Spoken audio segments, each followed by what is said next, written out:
అది జరిగితే ఇంకంతకంటే ఏం కావాలి. Hello everyone, welcome back to our channel cinematic world and this is Shiva. Peak mega days వచ్చేసినట్టేనా? వార్ 2 ఇండియాలోని బిగ్గెస్ట్ డిజాస్టరా? మహావతార్ నరసింహ ఇంకా ఆగదా? ఓజీకి అంత పెట్టి కొంటున్నారా?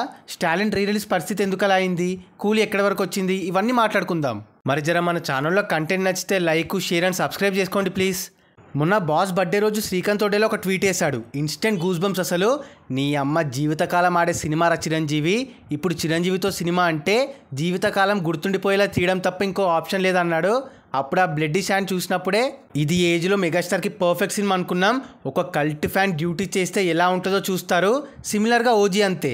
Sujith power star fan. So రెండు మోస్ట్ టైప్డ్ యాక్షన్ ఫిల్మ్స్. వాళ్ళ ఫ్యానిజం కరెక్ట్ చూపిస్తే పూనకాలతో పోతారు. పైగా ఈ గ్యాప్లో సంక్రాంతికి వింటేజ్ ఫ్యామిలీ ఎంటర్టైనర్ ఉంది, పెద్ద సమ్మర్కి ఉంది. సో ఇవన్నీ చూస్తుంటే పీక్ మెగాడేస్ ఆర్ బ్యాక్ అనిపిస్తుంది కదా. అన్నీ అనుకున్నట్టయితే సెట్. కమింగ్ టు వార్ 2, అనుకున్నది ఒకటి అయింది ఒకటి. లాస్ట్ 5 yearsలో ఇండియాలో బిగ్గెస్ట్ డిజాస్టర్స్ అంటే రాధేశ్యామ్ అండ్ కంగువా. ఇప్పుడు కంగువాని బీట్ చేసేసి ఆ లిస్ట్లో యాడ్ అయింది war 2.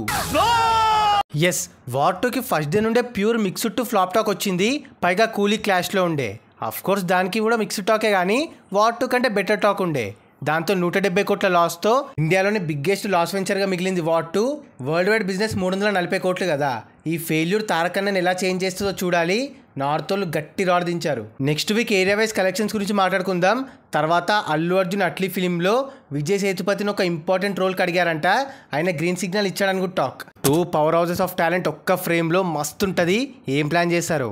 Coming to OG pre release business భారీ రేంజ్లో అవుతుందని మనకు తెలుసు కదా. అయితే నైజాంలో 60 crore ఫిక్స్ చేయనున్నారు. సీడెడ్లో 25 కోట్లు అండ్ టోటల్ ఆంధ్రాలో 70 నుండి 80 కోట్లు. అలా తెలుగు స్టేట్స్ బిజినెస్ 160 crore వరకు అవుతుంది. ఇంకా కర్ణాటక, నార్త్ అండ్ ఓవర్సీస్ కలిపి టోటల్గా 200 crore. గ్రాస్ అరౌండ్ 400 కోట్లు కలెక్ట్ చేయాలి హిట్కి. ఇంకా కరెక్ట్గా మంత్ ఉంది. మరి ఈ రేంజ్ ఎక్స్పెక్టేషన్స్కి, హైప్కి ఏ రేంజ్లో సాటిస్ఫై చేస్తారో చూద్దాం. నెక్స్ట్ మహావతార్ నరసింహ అస్సలు ఆగేటట్టు ఎక్కడ కనిపించట్లే. అదేం హోల్డ్ అయ్యా, 4th వీక్ కూడా టికెట్స్ తెగుతానే ఉన్నాయి. బుక్ మై షోలో ఇంకా 1 hourగా ట్రెండ్ అవుతుంది. ఎపిక్ రన్, చాలా రేర్గా చూసే ఎపిక్ రన్. మన తెలుగు స్టేట్స్లో 50 కోట్ల గ్రాస్ దాటింది. కర్ణాటకలో 8.3 కోట్లు, నార్త్లో ఏకంగా 200 కోట్లు అండ్ రెస్ట్ ఆఫ్ ఇండియా మొత్తం కలిపి 25 కోట్లు. అలా టోటల్ వరల్డ్ వైడ్గా 135 కోట్ల షేర్ అండ్ 280.3 కోట్ల గ్రాస్తో సెన్సేషనల్ బ్లాక్ బస్టర్ అయింది.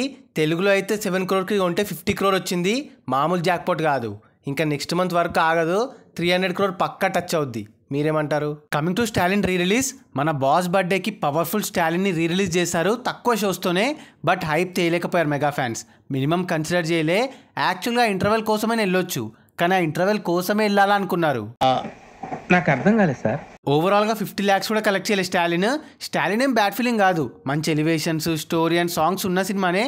బట్ అలా అయిపోయింది అంతే. తర్వాత కూలీ 11 days రన్ అయింది. వీక్ డేస్లో డల్ అయినా మళ్ళీ సాటర్డే అండ్ సండే బాగానే హోల్డ్ చేసింది. మిక్స్డ్ టాక్ మ్యాసివ్గా రన్ అవ్వాల్సిన సినిమాని ఆపేసింది. 1000 crore సినిమా బిస్కెట్ అయింది. ఇప్పటి వరకు వరల్డ్ వైడ్గా 242.4 కోట్ల షేర్ అండ్ 479 కోట్ల గ్రాస్ కలెక్ట్ చేసింది. World wide break even target 305 కోట్లు. అంటే ఇంకా 63 కోట్ల షేర్ కొట్టాలి హిట్కి. యావరేజ్ టు యావరేజ్గా మిగిలిపోద్ది ఫైనల్ రన్లో. ఏదైతే హ్యూజ్ ఆపర్చునిటీ మిస్ అయిపోయింది. ఏరియా వైజ్గా కలెక్షన్స్ రన్ అయ్యాక మాట్లాడదాం. అండ్ కమింగ్ టు SME 29, నవంబర్లో గ్రాండ్గా ఈవెంట్ పెట్టి లాంచ్ చేయబోతున్నారు. టైటిల్ అండ్ ఫస్ట్ లుక్ని మనకు తెలుసు. దీన్ని జేమ్స్ కెమెరాన్తో లాంచ్ చేసే ప్లాన్లో ఉన్నాడు జక్కన్న. వాడిచ్చిన షాక్ ముందు ఈ షాక్ ఎంతరా? స్టార్ట్ చేయడమే గ్లోబల్ లెవెల్లో చేస్తున్నారు. ఇది వరల్డ్ వైడ్గా రీచ్ని స్కై లెవెల్కి తీసుకెళ్ళిపోద్ది. ఎక్కడ లేని ఇమేజ్ వచ్చేస్తుంది. చేసేయండి సార్, చేసేయండి. ఈగర్లీ వెయిటింగ్ నవంబర్ కోసం. అండ్ ఈ రూమర్ నిజం అవ్వాలని కోరుకుందాం. సో అది guys matter. Recent interesting news, updates, కథ అది ఇది. మరి ఈ వీడియో పైన మీ ఒపీనియన్ని కింద కమెంట్ చేసేసి మీరు వెయిట్ చేస్తున్న అప్డేట్స్ని కింద చెప్పండి. ఇంకో మంచి ఇంట్రెస్టింగ్ వీడియోతో మళ్ళీ కలుద్దాం. Take care, bye. Signing off, team cinematic world.